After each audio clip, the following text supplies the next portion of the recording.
जय माता दी। सभी श्रोताओं और दर्शकों को मेरा नमस्कार। आप सभी का स्वागत है आपके अपने YouTube चैनल कहानी टॉकीज पर। तो आइए आज जसपान करें श्रीमद् देवी भागवत महापुराण में स्कंद 1 में अध्याय 10 का। यदि आपने इससे पूर्व के अध्याय नहीं सुने हैं तो इससे संबंधित सभी अध्याय हमारे चैनल पर अपलोड किए गए हैं। आप हमारे चैनल कहानी टॉकीज पर जाकर जरूर सुनिए तथा संपूर्ण अध्याय को सुनने के लिए हमारी वीडियो को अंत तक देखें। और यदि आप हमारे चैनल पर नए हैं तो हमारी वीडियो को लाइक करें, शेयर करें, कमेंट करें और हमारे चैनल को सब्सक्राइब करें और बेल आइकन दबाएं, जिससे कि ऐसी ही वीडियो प्रसारित होते ही आपको जानकारी मिल सके। तो आइए आरंभ करते हैं। भगवान विष्णु का मधु कैटभ से 5000 वर्षों तक युद्ध करना, विष्णु द्वारा देवकी की स्तुति तथा देवी द्वारा मोहित मधु कैटभ का विष्णु द्वारा वध। सूत जी बोले, हे मुनिजनों, जब जगत गुरु भगवान विष्णु के शरीर से निद्रा देवी निकली उस समय उनके नेत्र, मुख, नासिका, भुजा, हृदय तथा वक्ष स्थल से निकलकर वे श्रेष्ठ तामसी शक्ति आकाश में स्थित हो गई। तब भगवान विष्णु भी बार बार जम्हाई लेते हुए उठ खड़े हुए।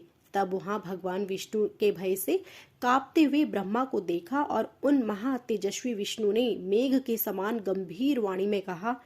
विष्णु बोले, हे कमलो उद्धव, ब्रह्मा जी आप तपस्या छोड़कर यहाँ कैसे आ गए? आप इतने चिंतित एवं भयभीत क्यों हो रहे हैं? ब्रह्मा जी बोले, हे देव, आपके कानों के मैल से 2 महादानव पैदा हो गए हैं जो महाभयंकर एवं महाबली हैं, जिनका नाम मधु और कैटभ है। उन्हीं दोनों के भय से मैं आपके पास आया हूँ। हे जगतपते, हे वासुदेव, आप मुझ भयभीत तथा कर्तव्य मुंड की रक्षा कीजिए। विष्णु बोले, ब्राह्मण, अब आप निर्भय हो जाइए। उनकी मृत्यु निकट है, इसलिए वे यहाँ युद्ध करने के लिए आएंगे और मैं उन दोनों दैत्यों का वध करूंगा। सूत जी बोले, इस प्रकार भगवान विष्णु ब्रह्मा से कह ही रहे थे कि दोनों मत वाले महाबली दैत्य ब्रह्मा जी को ढूंढते हुए वहां आ पहुंचे। हे श्रेष्ठ मुनियों, वे दैत्य उस महासागर के जल में बिना किसी अवलंब के निश्चिंत होकर खड़े थे। उन अहंकारी राक्षसों ने ब्रह्मा जी से कहा, तुम भागकर इनके पास क्यों आए? अब तुम युद्ध करो, इनके देखते देखते ही हम लोग तुम्हें मार डालेंगे। तत्पश्चात शेष शया पर सोने वाले इस पुरुष को भी मार डालेंगे। इसलिए हम दोनों भाइयों से या तो युद्ध करो अथवा यह कहो कि मैं सेवक हूं तुम्हारा।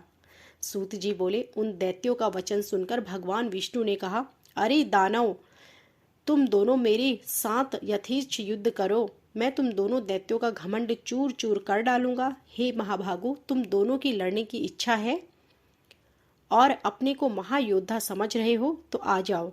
सूत जी बोले, भगवान का यह वचन सुनते ही उन दैत्यों के नेत्र क्रोध से लाल हो गए और जल में खड़े निराधार वे दोनों भयंकर दानव युद्ध करने को तत्पर हो गए। इनमें मधु दैत्य कपितु होकर विष्णु से युद्ध करने के लिए शीघ्र ही चल पड़ा और कैटभ वहीं खड़ा रहा। 2 मतवाले वीरों के समान मधु और विष्णु में महायुद्ध होने लगा। जब मधु थक गया तब कैटभ उनसे लड़ने लगा। इस प्रकार क्रमशः कुपित एवं मदान्ध दोनों दैत्य परम प्रतापी भगवान विष्णु के साथ बारी बारी से बाहु युद्ध करते रहे।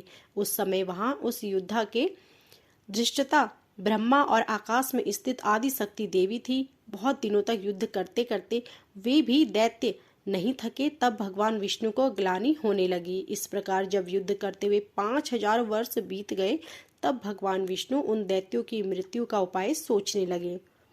उनके विचार में आया कि मैंने 5000 वर्ष तक इनके साथ युद्ध किया, किंतु ये भयानक दानव थक नहीं रहे और मैं थक गया।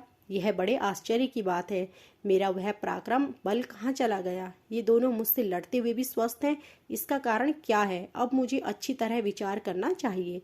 इस प्रकार चिंता में पड़े हुए विष्णु को देखकर ये दोनों मतवाले दैत्य अत्यंत हर्षित हुए और मेघ के समान गंभीर वाणी में बोले, हे विष्णु, यदि तुमसे अब बल ना हो अथवा युद्ध से थक गए हो तो सिर पर हाथ जोड़कर कह दो कि मैं तुम दोनों का सेवक हूँ, अथवा यदि सामर्थ्य हो तो हे महामते, आओ हमारे साथ युद्ध करो।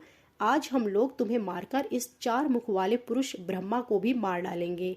सूत जी बोले, उस महासागर में उपस्थित महामने विष्णु ने उनके वचन सुनकर सामनीति के अनुसार मधुर शब्दों में कहा।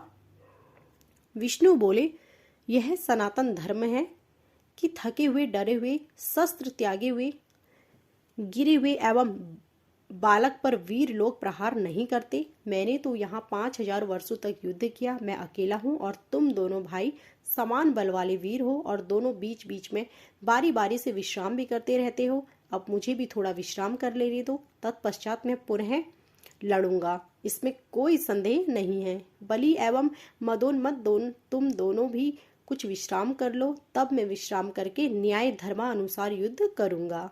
सूत जी बोले, भगवान विष्णु की बात सुनकर दोनों दानव भी युद्ध करने की इच्छा से कुछ दूर जाकर विश्राम करने लगे।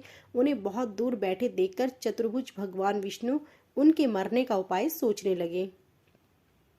ध्यान की अवस्था में होकर विचार करने पर उन्हें ज्ञात हो गया कि इन दोनों देवी के द्वारा इच्छा मृत्यु का वरदान प्राप्त है। इसी कारण ये थकते नहीं। वे सोचने लगे कि मैंने व्यर्थ ही युद्ध किया, मेरा सब परिश्रम व्यर्थ गया। इस वरदान की बात को जानकर भी अब मैं कैसे युद्ध करूं? यदि युद्ध ना भी करूं तो भी ये दैत्य यहाँ से हटेंगे कैसे? यदि इनका विनाश ना होगा तो वर प्राप्त दोनों दैत्य सबको दुख देते रहेंगे। देवी ने जो वरदान इन्हें दिया है वह भी अत्यंत कठिन है। अत्यंत दुखी, रोगी और दीनहीन प्राणी भी स्वेच्छा कभी नहीं मरना चाहता। तब भला वे दोनों मदोन्मत्त दैत्य क्यों मरना चाहेंगे?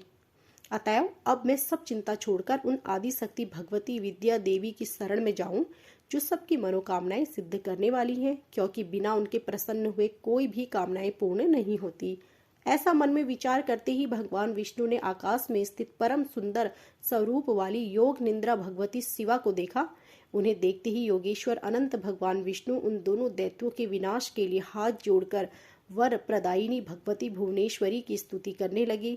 विष्णु बोले, हे देवी, हे महामाये, हे सृष्टि संहार कारिणी, हे आदि अनंत रहित, हे चंडी, हे भुक्ति, हे मुक्ति प्रदायिनी शिवे, आपको नमस्कार है।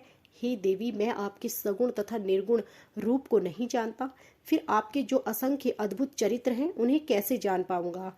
मैंने आपके अत्यंत दुर्घट प्रभाव को आज जाना है, जबकि मैं आपके द्वारा प्रेरित योग निद्रा में विलीन होकर अचेत हो गया था। ब्रह्मा ने मुझे बड़े यत्न से बार बार जगाया था, किंतु मैं अपनी छहों इंद्रियों के संकुचित होने के कारण जाग न सका। हे अंबिके, उस समय मैं आपके प्रभाव से अचेत हो गया था। जब आपने अपना वह प्रभाव हटा लिया तब मैं जागा और मैंने उन दानवों के साथ अनेक प्रकार से युद्ध किया।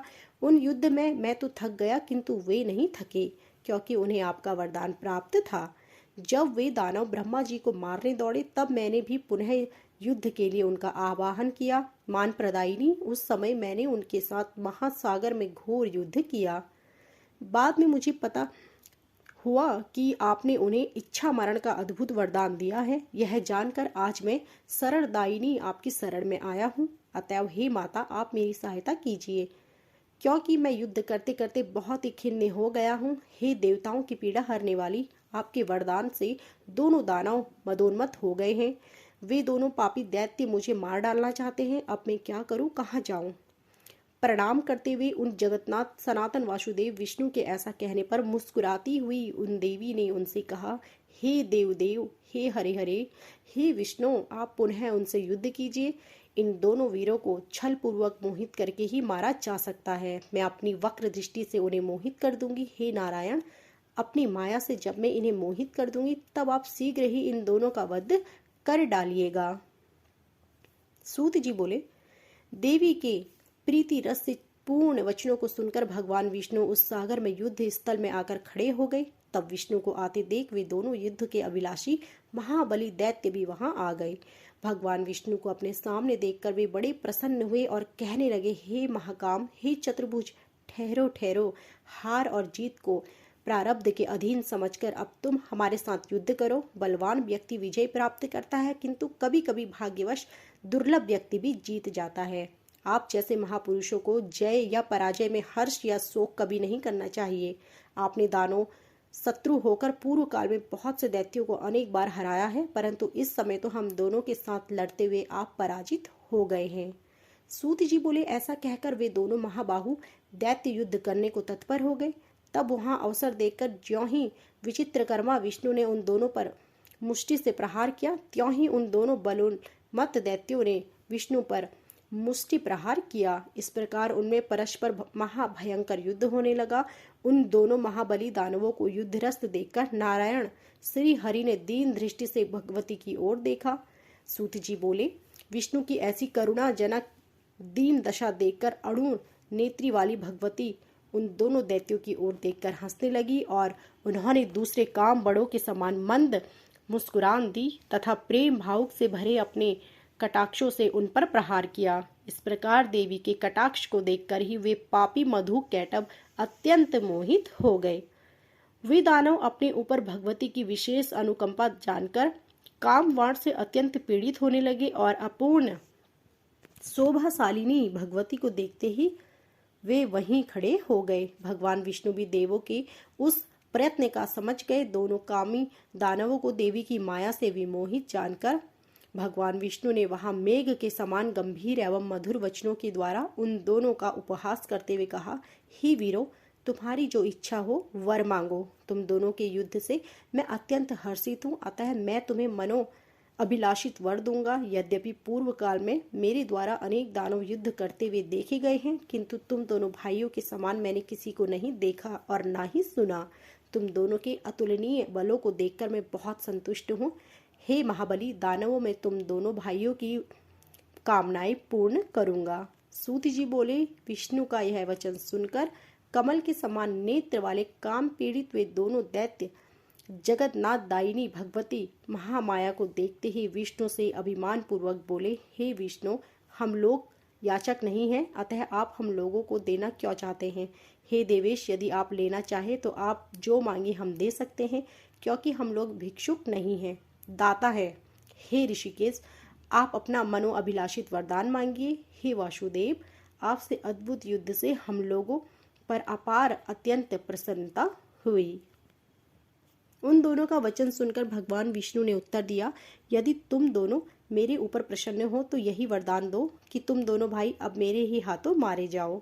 सूत जी बोले, विष्णु का वचन सुनकर दोनों भाई चकित हो गए और अपने को उनके द्वारा ठगा हुआ समझकर शोक से चिंतित हो गए।